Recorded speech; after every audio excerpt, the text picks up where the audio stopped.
Invictus Games is about to make a return for 2025, and it's something we always look forward to at the Royal Report. It's the regular reminder of the old Prince Harry we know and deep down we love.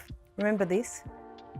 I can only begin to imagine how challenging the journey of recovery is. For these men and women to move beyond their injuries is limitless. I think the concept of the Invictus Games is admirable and it remains relevant. We should be taking every opportunity to focus on and celebrate our veterans. And the focus should be on them for their service to us. Now, this year's Invictus Games opening ceremony in Vancouver is going to be pretty star-studded. And I hope that it strikes the right balance. We always look forward to the Invictus Games, and this year's event is shaping up very well. What can we expect? Well, hi there, Cara. Well, I think you just said it perfectly yourself. Hopefully it does strike the right balance between grit and glamour. These events are all about the focus of the servicemen and women who have given so much and faced such adversity for their service. So I think when you're looking at Vancouver and Whistler, the two locations that the latest Invictus Games are going to be in, it is going to be star-studded. Prince Harry. I heard a joke recently, and it's so good I got to share it with you. A royal walks into a bar. No, wait, that's not right. How about this? A prince, right, a guy who grew up with everything, calls up the Invictus Games CEO and says, hey, can you guys spot me a private jet for the trip? Now, you'd think the CEO would just say, yes, your highness, anything you want, right? Especially since this is the prince's own pet project, the one thing he supposedly created to prove he's still one of the people. But instead, the CEO said, well, you got to hear what he said because it's so disrespectful and so blunt. It's honestly shocking. So this might be Prince Harry's Invictus Games. It's his creation, it's his baby, but this is really a relaunch event, a whole week of exposure for the Duchess of Sussex, Meghan Markle. Now, we haven't seen Meghan for many, many months. She hasn't been out in public. She did do a huge PR blitz last year. It went badly, and she's avoided any exposure when it comes to Spare and when it comes to any promotions for Harry's book and also for his appear with Harry. And the plan is to be happy, the plan is to look relaxed, and the plan is to get her on the front pages of the newspapers, into the news, onto the website, so we remember who she is again. But here's the thing. Rumors say there might have been a good reason for it, a reason that has nothing to do with money and everything to do with a bigger game being played behind the scenes, a game that involves someone else. The CEO's answer was so direct it could have been a tweet. Use your own money for your jet, not the veterans' money. Bam, just like that. It wasn't a soft no, it was a loud and clear, no way, buddy. This isn't a guy who inherited millions, a guy who lives in a multi-million-dollar mansion asking for a favor from a friend. This is a guy who's the face of a charitable organization, asking that organization to divert funds, donations meant for adaptive sports, for physical therapy, for the very people who gave their limbs and their sanity for their country, to pay for his own luxury travel. The whispers are that this refusal wasn't just about saving money. It was a line in the sand.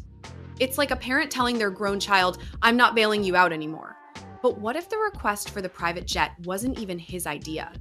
What if someone else was pulling the strings? A person who has a reputation for wanting the best and the most expensive everything all the time. With Harry is that this is his element, okay? When he was a member of the royal family and he was a working royal, he was doing this. He was playing with the youngsters, he was having fun, he was waving, he knew the cameras were there and he was enjoying himself.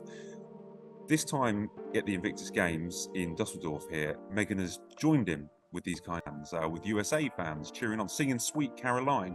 Now, we're told that obviously this is the pair of them kind of showing their true self, but it's also moving on from the negativity that has really blighted the last 3.5 years of their life ever since. And also it's to move on from the negativity that they have produced themselves over the last year. So this is a change in policy. It's also a change in branding for Meghan. And the reason it's a change in branding for Meghan is because she will have what we're told is huge commercial deals coming out at the end of the year. So there's a lot of talk about how this incident is just the latest chapter in a long-running saga of hypocrisy. The private jet thing isn't new. It's practically a family tradition at this point. Time and time again, he stood on global stages, wagging his finger at the rest of us, lecturing us about our carbon footprint, telling us to fly less, drive less, and be more responsible. Meanwhile, he's photographed stepping off a luxury aircraft, sunglasses on, looking like he just finished a music video. You've got to ask yourself, is this a guy who truly believes what he's saying, or is he just reading from a script someone else wrote? The narrative he's been trying to create is about finding purpose in service. But this just makes him look like a guy who found a charity to fund his lifestyle. But the bigger question is, why now?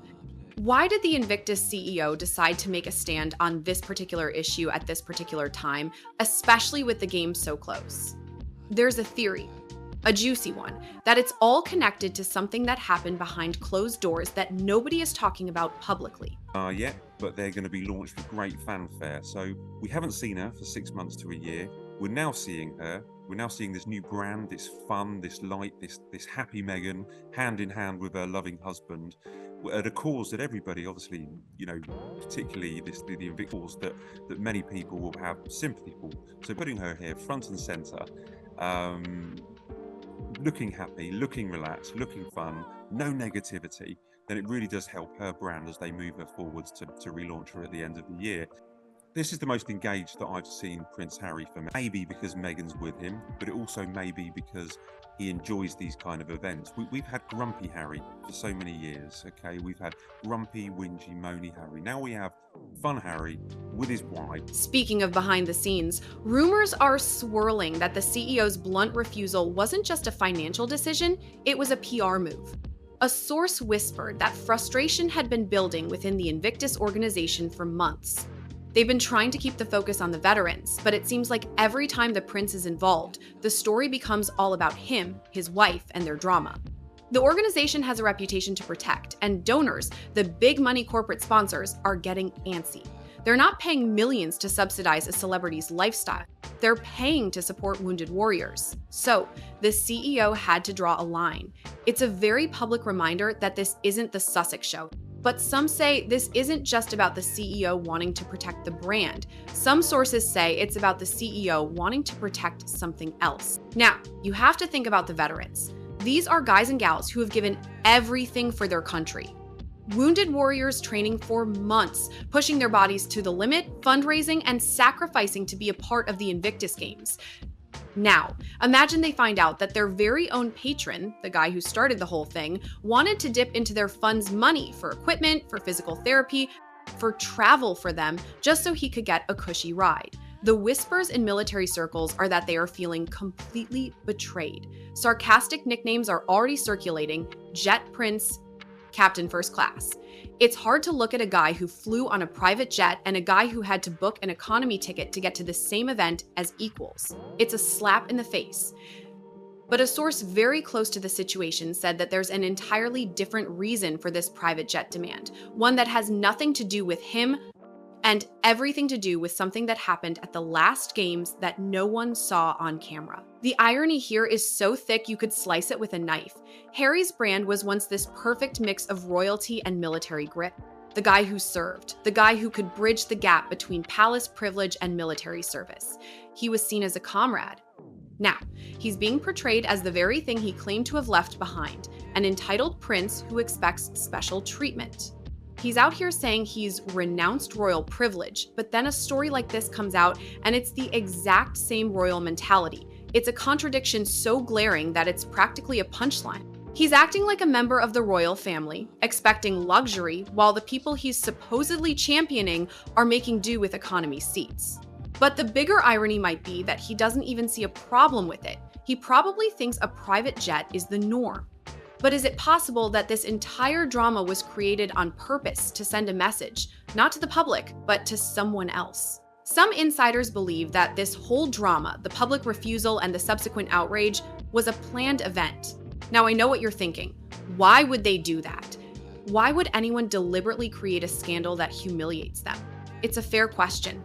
The theory goes that the CEO and the organization needed to send a message, not just to the public and to donors, but to the person who was pulling the string. It was a firm and very public no that said, "We are not going to be a part of your drama."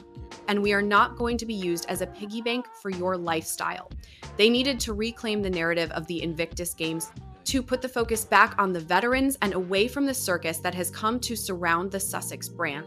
But what if this message was also intended for someone else? Someone who has a reputation for being the fixer, but is now being seen as a liability. Now, let's talk about the alleged Meghan factor. Sources have been whispering that it wasn't even Harry's idea to ask for the private jet in the first place. This is where it gets interesting. We are told she may have been the real force behind the push for VIP travel, insisting on luxury arrangements, not just for herself, but for her husband. She has a reputation for wanting the best and the most luxurious accommodations, and some sources say she views the Invictus Games as the perfect stage for a relaunch of her brand. So, the theory goes that she's the one who insisted on the private jet, not for necessity, but for the optics of grandeur. This narrative, true or not, paints a picture of a woman who has turned a grounded military man into an entitled Hollywood husband. But is this the real reason, or is it just the convenient story? And if it's the real reason, what does that say about the true power dynamic in their relationship? The entire scandal has gone viral, exploding into meme culture, with Twitter and TikTok flooded with videos mocking Harry. He's become a punchline, a running joke. The narrative that once positioned him as a compassionate servant is now being replaced by a picture of a spoiled, demanding man who has lost touch with reality. This isn't just a scandal, it's a public relations nightmare, and the Invictus Games leadership is getting nervous. They're reportedly considering how to distance the brand from the Sussex's controversies. The priority is to protect the veterans and the donors, even if it means sidelining the man who created the games in the first place. That would be the ultimate humiliation, for his own creation to thrive without him. But the real question is, if the Invictus Games moves on without him, what does he have left? What is his purpose? And more importantly, what's going to happen when the cameras are off and the real drama begins? This whole story is so much more than a simple refusal of a private jet. It's a moment of truth, a reckoning.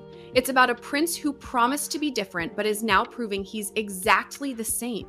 It's about a charity pushing back against the celebrity it once championed.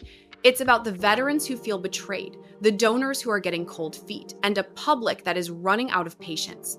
Harry once had a shield, the Invictus Games, that protected him from criticism, but now even that shield is pushing back.